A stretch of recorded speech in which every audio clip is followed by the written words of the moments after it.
Bote na bandeko balandi GCAM Télévision, merci de vous savoir nombreux à l'écoute de votre émission préférée, Table de vérité.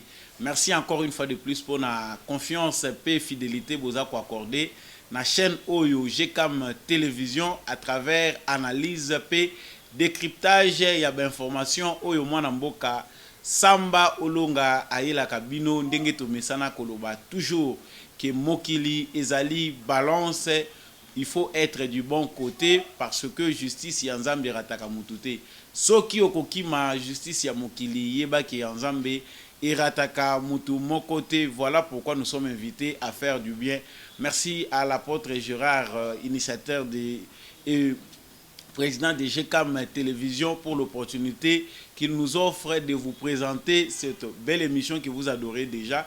Merci na coordination nyonso ya GCAM Télévision ndenge tozali ko kenelango bino pe baye bozali toujours ko continuer ko encourager biso na ba suggestion na bino na ba feedback na bino pour to continuer ko pesa bino basango na lolenge elongo bani to pesi bino pe matondo mingi de partout où vous nous suivez à travers le monde entier. Samba Olonga vous dit merci, continuez à être fidèles, partagez nos émissions, partagez nos vidéos et n'hésitez pas, il y a côté de la biso, ba suggestion na bino, topé, ba remarque, ce qui est ali. À la une de l'actualité, tout le monde président de la République Azongi, après avoir inquiété pas plus d'une personne, je dirais, Oyo, ba yokaki, ba nouvelle, ba fausses informations, les vraies informations concernant l'état de santé, il y a président de la République. Mais on voit, après plus d'une semaine, le président de la République est retourné en triomphe dans Mboka Naye, c'est-à-dire République démocratique du Congo. Il a été accueilli par les siens, Batebele Bayambaki. Qu'est-ce qui s'est passé? Tokozonga Mouké na makambo etalaki oyo balobaki maladie ya président de la République, tokolobela des informations. Bato ya mitema mabe oyo président alobi banani. Parce que Akutanaki Pena Zakari Bababaso qui était parti en Belgique pour s'enquérir sur la santé ou la situation du président de la République.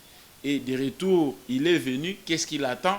Congolais Bazo Zelanine, comment il a été accueilli? Vraiment à la une de l'actualité d'aujourd'hui. Tokomeka Kosolola Yango, Toyeba. Solo vraiment nini ezali koleka na kati ya mboka na biso République démocratique du Congo. Président de la République aye azapé compatissant, il est descendu na bisika oyo bande ko incendie salemaki ya munene pe ezikisa etumbaki ndako ebomi mutu moko etiki pe quelques blessés.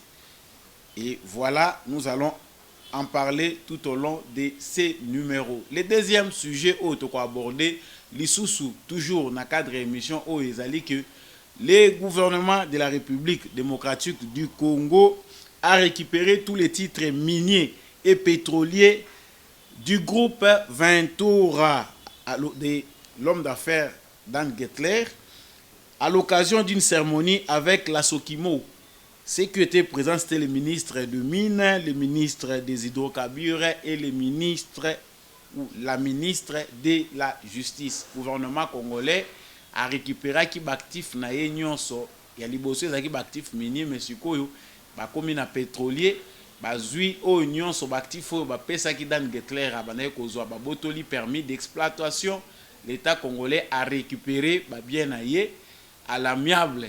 C'est-à-dire si Dan Gettler peut retrouver, encore retourner dans ses droits, c'est-à-dire ce qu'a lingi lisusu à réinvestir, c'est en fonction, il y a la loi, il y a la République, dans le respect, il y a Makambondenge et ça, la République démocratique du Congo. Nous allons encore vraiment revenir sur cette information avec plus de détails. Merci d'avoir choisi GCAM Télévision. Merci d'avoir fait confiance na Samba Olonga pona komemela kabino toujours ba information ya makambo ezali koleka na kati ya République démocratique du Congo pe na mokili mobimba. Il y a plus d'une semaine, le président de la République était sorti, voyage privé. Tout le monde a qui makelé les salami entre voyage privé à président na sango yaki ki azali malade. Président de la République à finir par quoi apparaître pour rassurer. Mais comme cela ne suffisait pas, Basango et les cas qui ébélé dans les réseaux sociaux. Surtout les réseaux sociaux au Tozali, parce que c'est là où il y a un plus grand nombre. Il y a Batu Oyo, Bazalaka Nambango déterminé, il y a qu'on nuire. Les gens vraiment au Bazaka, au service du bien, ne sont pas vraiment très nombreux dans les réseaux sociaux. On ne sait pas pourquoi les réseaux sociaux au Congo comme partout dans le monde sont envahis par des gens mal intentionnés. Malgré apparition au président de la République à Bimaki, malgré affirmation à Pesaki tout au long na intervention na brusque na conseil des ministres et à vendredi au Elekaki, les gens n'avaient pas toujours digéré cette information. Bato ba monia onka lokola eza lokuta moko bakosaki bango, le président n'était pas intervenu en conseil des ministres.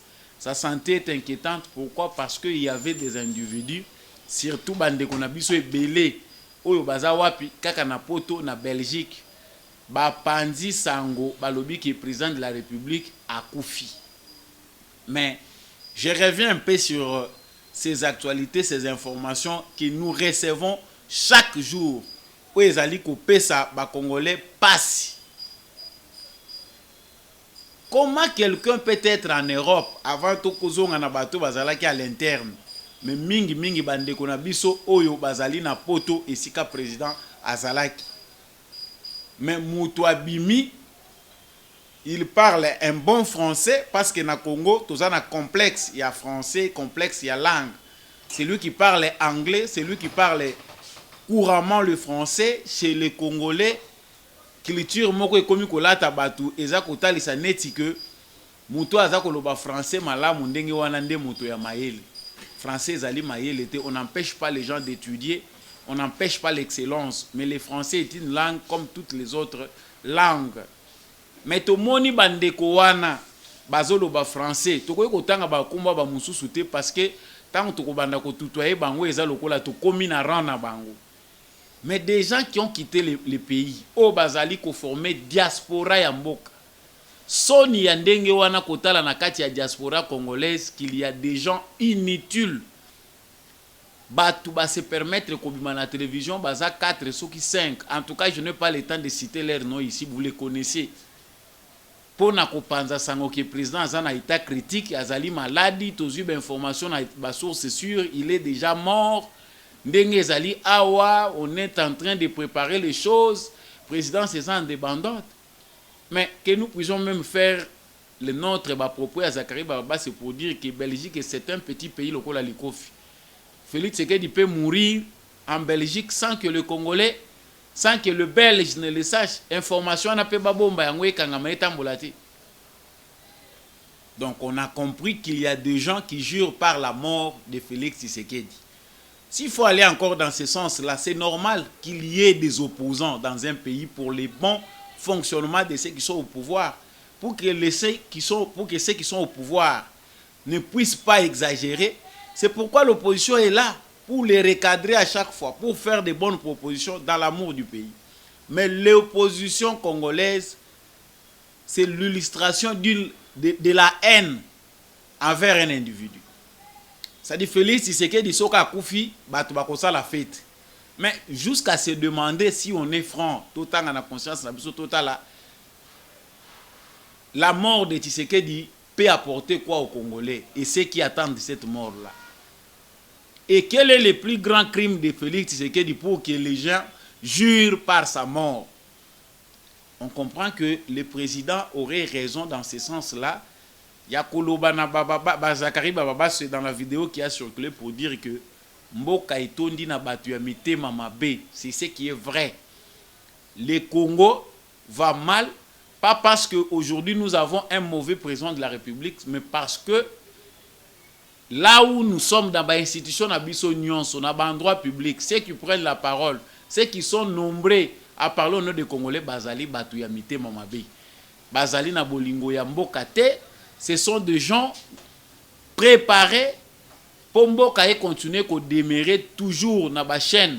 Il y a instabilité. na ba chaîne ya makambo moko ya bosoto qu'il y ait toujours corruption, bango ba vivaka malamu na corruption, qu'il y ait des détournements, qu'il y ait les vols. Ceux qui étaient déjà habitués à cette pratique veulent la vie. Moutou a Félix Tshisekedi. Vous imaginez un peu Moutou Oyo a commis millionnaire sans effort. Il ne travaille pas d'entreprise, quoi que ce soit, mais parce qu'il est le neveu, le cousin de quelqu'un dans les institutions, du ministre, du président du Sénat ou quoi que ce soit, il se retrouve en un seul jour millionnaire. Il construit une belle maison, il s'achète des villas de luxe, il s'achète des voitures de luxe, il vit plus qu'une star. Et quelqu'un comme ça, quand on vient, on l'arrache tous ses intérêts, on l'interdit de voler cet argent de cette manière-là. Et ce qui Moutouana et l'oblige la lingeta yembi ayambi souté, c'est difficile. Moutouandenge wana a accepté que Makambo ne sale mabongo. Nous avons fabriqué pendant plus de 50 ans ce qu'on appelle des bandits d'État. Batu oyo babotoli makasi na l'État congolais ba misali bango ba l'État. Il suffit qu'il y ait une petite parcelle de pouvoir, il se comporte en roi. Voilà ce qui a détruit nos pays jusqu'à tel point que Batoamabe Bakoma Ebele parce qu'il participe à ce système-là injuste de s'enrichir au dos du peuple congolais. Maintenant, quand le président dit que Batoyamite Mamabe, il y a ceux qui vont relayer pour Nakolobake, Libosa Fingaki Batobandoki, Libosa Lobaki Bakombantaba, Sikoyo Menazo Lobasuna Batoyamite Mamabe. Mais les Français sont clairs. Qui se sent touché connaît l'affaire. Tangu yo batangi kombo ya mutute, on n'a pas cité un ministre, on n'a pas cité un membre d'un parti politique, présent à l'objet de manière générale, sur base d'une vision claire. Parce qu'il y a des informations au biso pe musu tozala kanangote. Sur base il y a constat au biso to sala monique mboke toni na batomite mamabe.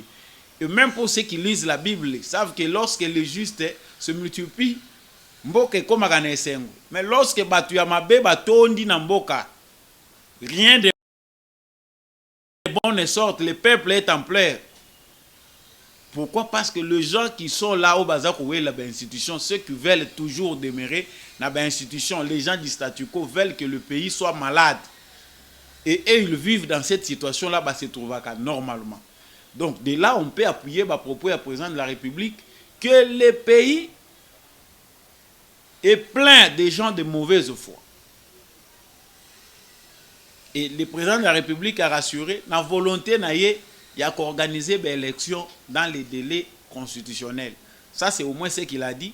En tant que politique, il répondait aux questions de Colette Brackman, journaliste, il y a journal Le Soir, pour lui rassurer qu'il est vraiment, il travaille d'arrache-pied pour rétablir la paix à l'est du Congo, rétablir la paix sur toute l'étendue du territoire de la République démocratique du Congo.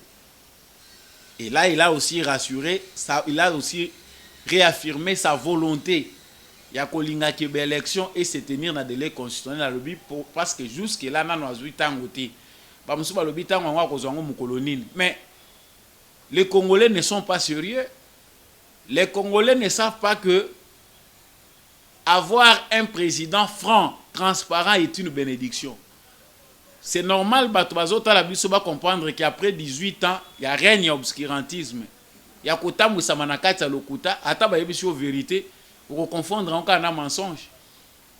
Il faut du temps pour certaines personnes pour comprendre que nous avons un président sincère, franc. Là où ça ne va pas, il sait dire tout haut que ça ne va pas. Voilà les raisons, voilà les responsabilités. Nous devons tous travailler pour arriver à de bonnes conclusions ou bien atteindre nos objectifs.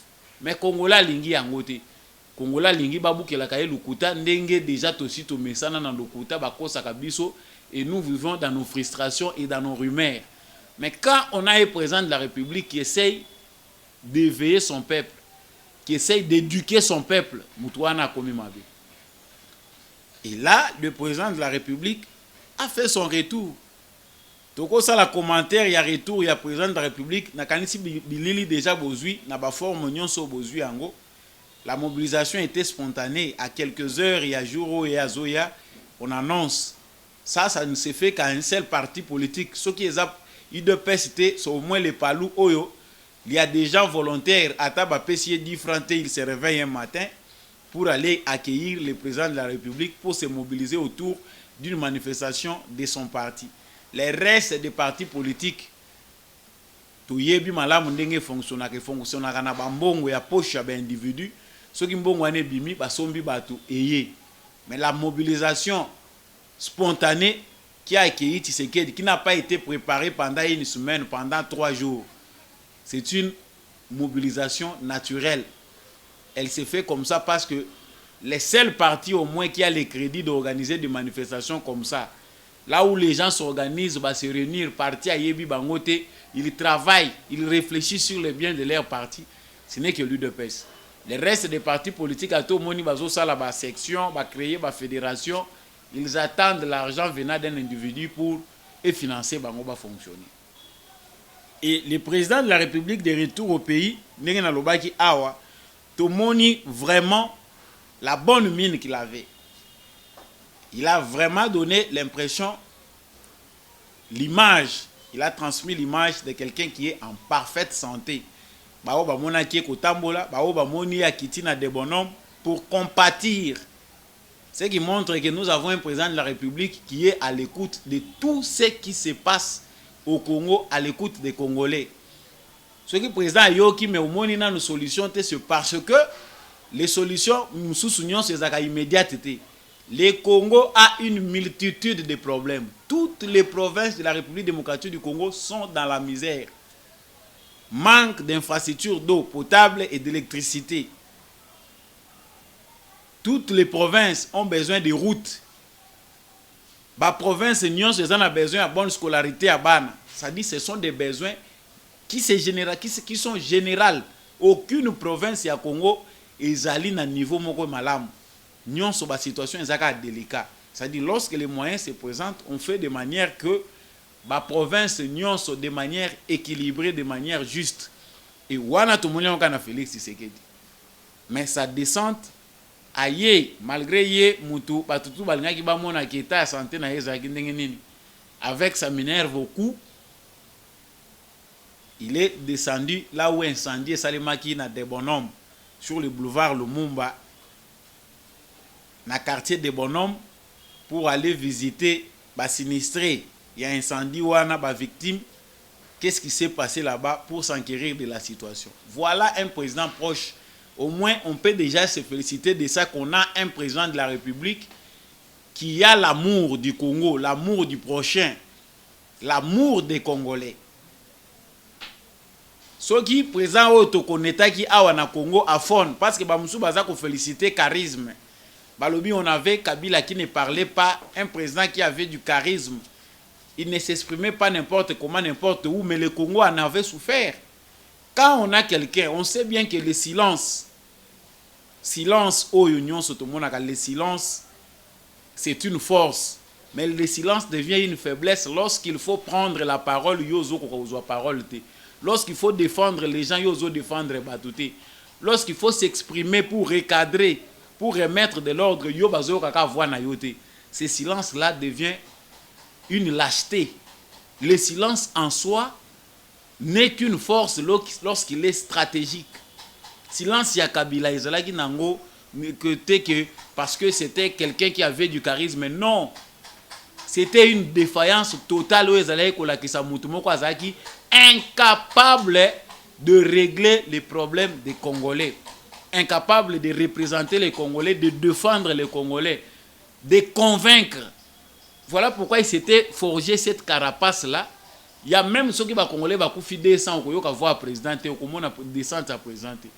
Mais chaque fois qu'il y a proximité, le temps l'oblige, le président de la République descend dans tout endroit où il y a des drames et il rassure. Voilà le rôle d'un président de la République. Non, Azako Lobamingi, le président de la République ne s'exprime pas comme ça. Mais on en avait souffert. Il a aussi une bonne nature parce qu'il ne veut pas souvent Azala Mutumoko Azamusika na bato parce qu'il a commis président, il faut Azala Musika. Non, il est proche. Le peuple congolais en a besoin, les Congolais ont besoin de cette proximité-là. Donc ceux qui ont tiré dividende étaient à proximité au président de la République, Azako Pesanaba Congolais.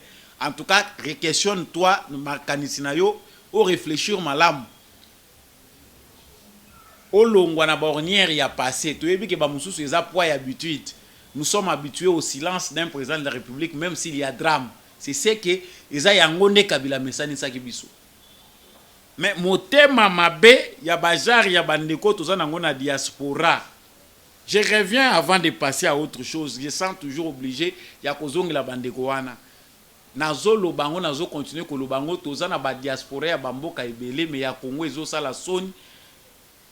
Je ne mets pas tout le monde dans les mêmes lots parce que je sais qu'il y a quand même une classe. Notre diaspora, il y a bateau, baza soucié en boka. Bateau, baza na besoin, il y a quoi entreprendre en boka na bango. Bateau, baza vraiment qu'on s'enquérir chaque fois dans la situation en boka. Mais il y a une catégorie des gens inutiles. Pour excuser un terme, baza inutiles parce que le pays n'entend rien d'eux. Ils sont là pour eux-mêmes. Tu évites, il y a commis des gens en boka, oyo, système est malam. Même si tu ne travailles pas, mais il suffit au bout de moi, au lieu de moi $700, moi 800 à la fin du mois, na compte à bana wana, tu as à manger. Mais, Batubaza Moussika na Congo, c'est que toi tu peux leur offrir, ce sont les injures. Et là, au yoko pesa na ba Congolo, Baza Moussika, Baza na situation de détresse, ils allaient maquiller les pambala pambala. Ils allaient ba information, il y a le kuta. Il y a qu'à détruire nango lisusu mitu ya bandeko bazali na passe. Allez-y voir la qualité de certaines personnes que nous avons au sein de notre diaspora. C'est que bandeko bazawa na Kinshasa balobito zana bandeko na biso na poto alors que ce sont des gens inutiles pour la société, assimilés au kuluna. Donc soka zalaki awa à l'intérieur du pays, c'est un kuluna. Donc tolinga to mais le héros azana kanya makasisi. Et des gens comme ça quand il vient maintenant nous impressionner sur Kayena Congo quand il n'a pas tout tout ce qu'il fait c'est injurier, voilà son apport pour l'avancement. Mboka nini tongama na mafinga. Mboka nini batonga yango likolo ya koyinana. Mboka nini batonga yango likolo ya makelele. Aucun pays dans le monde n'est devenu puissant sur base des injures, sur base des divisions. Batunyon sotango bayoka na kabasangani batie bolingo nde. Même des pays qui n'ont rien aujourd'hui dépassent le Congo parce que s'organiser. Mais que chez nous, c'est ce manque d'organisation-là, ce manque d'amour et d'unité qui nous détruit. L'unité ne veut pas dire de convergence de points de vue, non. L'unité ne veut pas dire que bisognon soba congolais ou bazali bandana ou bazana kati tokozalaka na ba même point de vue. Même Dieu qui a créé le monde, Satan à télémela qui est. Et pourtant, ça créature naïe qui là moko. Ici, la question, c'est seulement si vous avez l'amour du Congo, à tous aux l'opposition, vous allez œuvrer pour le bien du Congo. Batu ya boye biso tokotanga ba komo na bango te tokoyaka lisute poto lo baka be mission ndenge bandeko bazo senga biso parler pour ceci, moni batu kingandi baza ko critiquer, non, il faut pas se rabaisser jusqu'à ce niveau-là avec des gens qui souffrent. Nous les assimilons aux malades, voilà pourquoi nous ne répondons pas. La désinformation et l'autre côté. Ça, c'est une information que je donne. Les puissances du monde se battent au Congo sur le plan numérique. Les réseaux sociaux sont utilisés awa, ils ont déjà envahi. Parce qu'aujourd'hui, faire un coup d'État et qu'on s'allie makakate, sur le plan médiatique, sur le plan numérique. Parce que la vitesse de la numérisation, vitesse technologique aujourd'hui, ils ont ça là que beaucoup d'états ça les facilement sur base de la maîtrise qu'il y a il y a information la communication. C'est que le numérique. On ne sait pas si réellement notre gouvernement, parce qu'il y a des choses secrètes, ils ont des informations stratégiques que le gouvernement vend dans la stratégie dans la salle. Mais même si c'est une stratégie, il faut tout le monde œuvre nango. Tout le monde a dit Patrick Mouya, il y a salle état-major, il y a presse, à lobby, fenêtre, numérique, tout ça. On est obligé, il faut qu'on l'apprécie. Le Russe manipule les réseaux ébélés. Les Américains, s'il y a Américains, il y a Russe, l'espace numérique congolais. Il y a des réseaux sociaux congolais. On manipule. Parce que, on peut pas imposer nos dirigeants, on peut vous imposer facilement une opinion publique sur base de la manipulation des différents médias. Il y a des guerres qui se font en Afrique espace wana médiatique. Il est impérieux que l'État congolais définisse une bonne politique de l'information. Là, ici, il faut que même l'Assemblée n'a bisoto voter la loi Moko et qu'on a la passe, mais au moins imposer une dictature en matière d'information pour revenir à la normale. Cette liberté excessive dans les secteurs, il y a médias, dans les secteurs de l'information, est nuisible pour une jeune démocratie au Congo. Le président est décédé, le président, on ne sait pas. Les militaires basés sur les réseaux sociaux, les militaires basés sur les téléphones.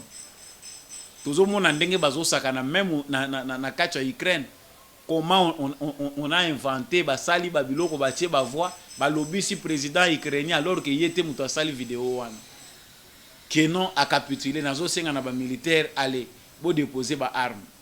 Si on n'a pas le contrôle de tous ces systèmes là, le pays va en feu. Buna bozo s'organiser kuna bolobi tozo tonga banzira tozo tonga bani. Le président a mis le secteur numérique parmi ba priorité. Attends clé. Travailler là-dessus. Que tous les Congolais aient conscience, tant que vous avez les réseaux sociaux, que vous avez manipulé des fois, inconsciemment, toutes les informations qui passent, nous sommes capables de résister. Nous sommes parce que le cerveau humain est comme ça. Batu ya union sacrée, pour le président Mingi, et le président Zongi, boke otanda mulongo na aéroport.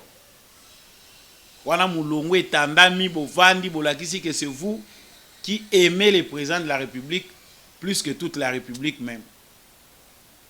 Tout le monde a qui file. Ce qui présente le bagité que protocole pour ya président c'est le bagité que délégation est à la restreinte mais tala mulongo to linga to mona kuna. Soutien, nous soutenons, vous soutenez en quoi? On a des ministres inutiles, on a des députés hypocrites. C'est que makambozo sale makaka mutuna mutazo luka par na ye. Soutien au président de la République. Bon rétablissement au président de la République. Jusqu'à voir nos certains députés ici au Tomoni ah bakoufi. Hein? Ça fait très mal hein parce qu'on ne commente pas les morts des gens, on ne se réjouit pas mais vraiment ça fait très mal, ça fait pitié. 3 députés ont trouvé la mort. Ça je n'ai pas parlé de ça dans les sommets.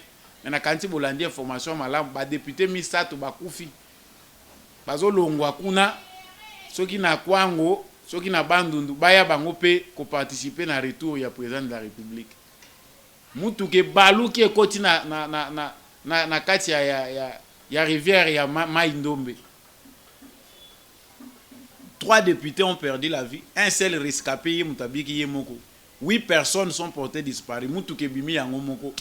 Bato bazo monanate bibembeti siko eza introuvable mais la dip bazu yango ba bendi bazo lukasu sinini soki ba kosala les seuls rescapés députés moko voilà tout ko analyser ka ko kufa ya batute mais dans le cadre d'un bon sens ces députés là pouvaient rester s'enquérir na ba problème oyo ya ba nini ba contrer na bango. Le président de la République finira toujours par arriver au grand Bandundu. Aujourd'hui, nous plairons nos députés. Ça dit qu'on soutenir le président de la République, c'est pas banderole. Makambo salami na raké à président leke belé. Na ba to peine victoire paye. Tout le monde même ba sociétaire, ba mobiliser ba gens na bango ba na banderole. Likambo kama le Congo c'est un pays vraiment na mboko ko vivre na Congo. C'est comme si c'est un pays à part par rapport à tous les pays de la planète. On ne comprend pas.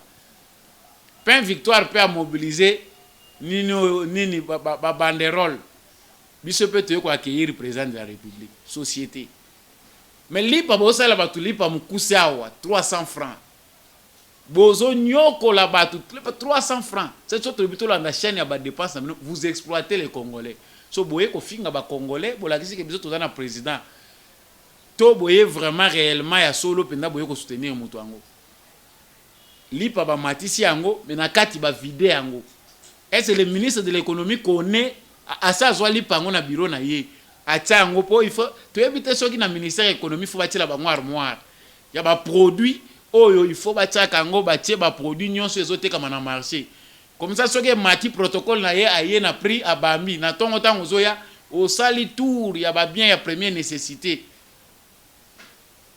Pour oyeba, au s'enquérir dans la situation. Tout le monde a ba journaux. Donc, ba journaux on a besoin de on voit dans les bureaux de ministres ba TV. Na évité ceux qui n'a pas pays nyon so besoin de écran. Il y a toujours des écrans. Na kati ba bureau ba ministre, il y a des ministres qui sont distraits, qui ne travaillent pas. Certainement na omona ke ba congolais pour na ko aider ministre na biso économie, faut bossa il est armoire, bochango en face ya ministère wana. Armoire wana comme légendaire. Bino batu bozoka ba initiative. C'est ça le travail patriotique. Musala oyo ba congolais sengeli ba sala yango wana pour ba ministre ba travailler. Pour to ko changer bango to tie ba mususu. Tango okota kana bureau climatisé, couleur échangée. Akomiye moko cadre vandi kimia. C'est fini, il oublie tout ce qui se passe dehors. Donc il faut moi club orchestre moko ya makele les ala na chaque surtout ministère de l'économie. Armoire wana il faut ezala ya ba prix. Boutier protocole moko wana protocole du peuple amemela ka ba prix tout le temps. Je pense que là on peut voir clair sur certaines situations. Pas une victoire on a six dossiers na bangote. Vraiment, je pense pas beaucoup aller en profondeur mais na moni qu'il faut makambo total isango clair. Égal à ça kangi. Pourquoi pas tant bâtir na ba condition oyo yo ezo senga ki atosa mibeko ya mboka tika ko exploiter ba congolais. On a scellé na uti ko leka kuna na égal na moni ba bâtir peinture ba longoli kombo égal to ebite so kombo ni ba kocha. Plusieurs sociétés sont obligées bongo et décéder parce que ba mesana na mafia. Ozo exploiter ba congolais o tie ba prindengo lingi en même temps ozo futa bato malamu te. Mais vous avez le courage d'aller recevoir le président de la République. Non, c'est quoi ça? Si on prend victoire à Monique et Batax, ba komi kochela endenge bazongi sie na mulongo, makambo ebele ba futa kate ba makambo ebele ba chela ki bango parce que biloko loko la mapa. Comme ça se consomme chaque jour le pouvoir d'achat congolais les amouké, on peut exonérer secteur rwanda pour permettre que prix à terre biloko ngwekit. Mais ba exonération, ba avantage ebele. Nyon sezo kende au profit à Olive Lembe, actionnaire munene kuna. On en a assez. Et on comprend qu'au Congo, il y a plus de dialogue à travers dans le monde entier. Pour la dictature, n'a pas imposer mais on ne comprend pas pourquoi au Congo, il y a tant de banderoles que la charité. Bon, ba banderole wana oboche belé wana, boko ko sangisango, vous aidez certains clochards obole kaka ba mitu kana bino bazé belé. Mbongo toza ko tia na ba panneau publicitaire na ba banderole. Cet argent là peut servir ba clochards et belé ba sans abri bazana balabala maboko ko tandabo. Tout le long du boulevard on a des clochards. Vraiment Koya ya président de la République, tous les Congolais souhaitaient les voir en bonne santé et c'est ce qu'ils ont vu. Les souhaits de tout Congolais, où il y a censé, où il y a comprendre que la patrie a besoin d'unité. Le président de la République est le symbole de l'unité nationale. Azali garant ya nation. Tant qu'il n'y en a pas d'autres, président Bozana Ye, ata Ozana opposition, ata Ozali membre à pouvoir, il faut une santé de faire pour le président de la République. Tous les Congolais doivent être derrière lui dans ce contexte-là. Mais tout le monde a dit que Batumususu, contexte on a ba yebi angote na mutu bazaka suba bantu te, ils ne sont plus africains. Et nous profitons aussi pour souhaiter un prompt rétablissement au président de la République. Tout le monde peut être malade. Le président de la République est un humain. Biso ba mususu ba mikongo passe na biso ezo sukela biso kuna. Pas toi to bi hernie discale. Ah wana hernie discale pour certains et là ici nous avons eu des professeurs, il y a ba malade, il y a forme na Congo. Pour juste une simple maladie au batu belé bazayi nango bazako vivre en wawa batu bazo sala nango ba commentaire.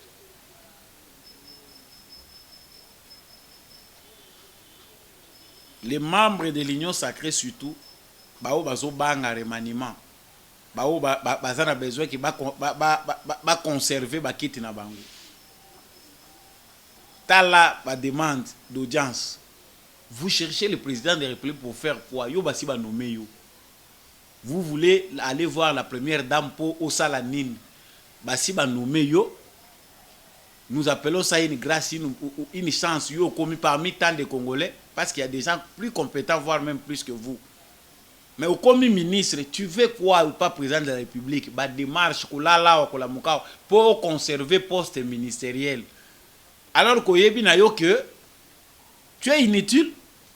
Dans le contexte local, changement de mentalité, il faut abandonner les ministres inutiles. Au vendre dans bureau climatisé, aucune initiative, que tous les Congolais puissent tirer les conséquences de ma modèle, parce que c'est qu'attend les Congolais, le président est venu, il est en bonne santé, monsieur le président de la République, les Congolais sont essoufflés, en attente de grandes décisions. Nettoyage autobandi ko bela ngo banda kala ya kolongola biso bato baza inutile, ils sont nombreux. L'union sacrée ne peut pas justifier l'aisance, na bêtise ya ba certaines personnes. Non, l'union sacrée c'était pour la nation. Et peut-être au pesa ki na suka kuna soki bolobaki ni. Mais là on constate que plus le temps passe, plus frustration à bato za ko mata, parce que tout le monde a bato mususu bazo mérité te kozala na babisika wana. Le deuxième point autre blé kolobela awa, parce que on ne peut pas parler toujours lobakaka mais sans savoir les résultats. Bato baza koloba bilan et Tshisekedi bilan. Pourquoi? Parce que la plupart des gens qui veulent un bilan positif sont sous-informés. Beaucoup excusez ngai mingi, parce que au Congo, les gens ne se donnent plus la peine de rechercher l'information avant de faire les critiques. C'est au Congo où quelqu'un se réveille d'un grand matin à saliba critique naïe, mais ba information à zu angoti. Awa na lobaki yango na sommaire que l'État congolais a récupéré les sous. Bactif minier ndenge azwaki pa na groupe Ventura ya Dan Getler a récupéré les sous. Bactif minier mais na cadre sikoyo ya ba concession pétrolière au groupe Ventura banda ko exploiter illicitement na ba contrat ya Lokuta. On sait bien que Dan Getler est l'ami de Joseph Kabila. Ba pesa qui ba concession wana biloko wana bazobotola ngona maboko ya Kabila. Pour ceux qui veulent qu'on arrête Joseph Kabila. Toko koma mituna nezo ya mingi. Mais lorsque Bolamo ezali, on souhaite que batu nyonso babetaka pe maboko lorsqu'il y a du bien. Tant qu'on peut critiquer ma ezali, on critiquer aussi ba critique moko ezali positive. On s'entendait que les Congolais pouvaient accepter ba nouvelle abouebozo beta maboko. Mais on est en train de récupérer patrimoine ya ba Congolais zozonga na maboko ya ba Congolais. On ne voit rien de la part des Congolais. Les Congolais ne disent rien, les Congolais ne s'intéressent pas. Ça ne sont pas des informations à relayer. Ce qu'on nous relaie dans les réseaux sociaux, ce qu'on nous relaie dans les médias, ce sont des bêtises. Et là, les étrangers, par rapport à ce que je vous ai dit ici, na pratique, pratique de stratégie, pour nous gérer à travers les réseaux et les médias.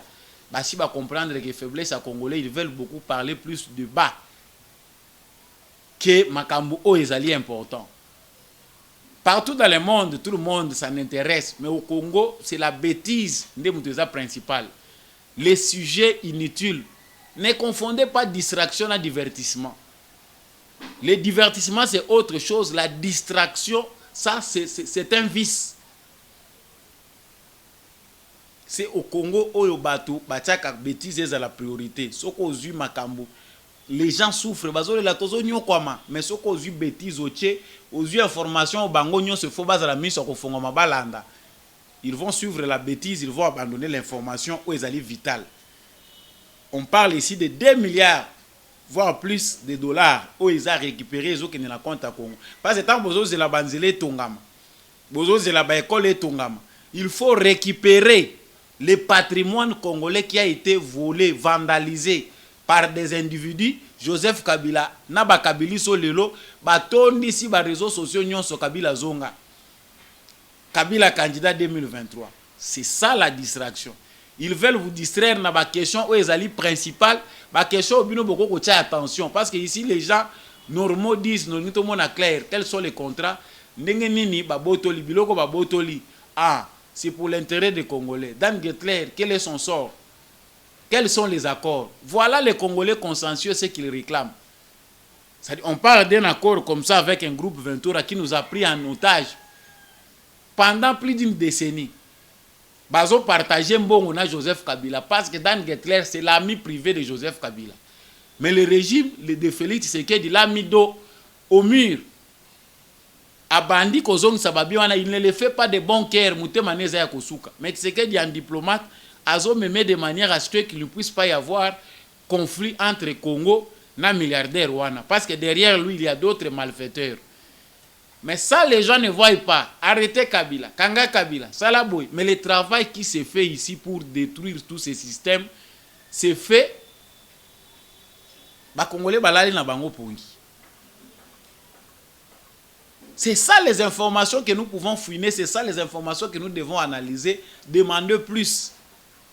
Au lieu d'aller sur la toile pour commenter les bêtises, la publicité, makamoko ezangati. En tout cas, moi je pense que l'essentiel vous a été dit tout au long de cette émission. Mais émission na biso mingi to pesa ka pe pona kola musa conscience collective, conscience à ba Congolais, de comprendre que la patrie se défend. À chaque niveau, il y a toujours des responsabilités. Tu sais qu'il n'est pas Dieu, il passera. Mais tant qu'on a un président volontaire comme celui-ci, il faut l'accompagner, il faut le soutenir.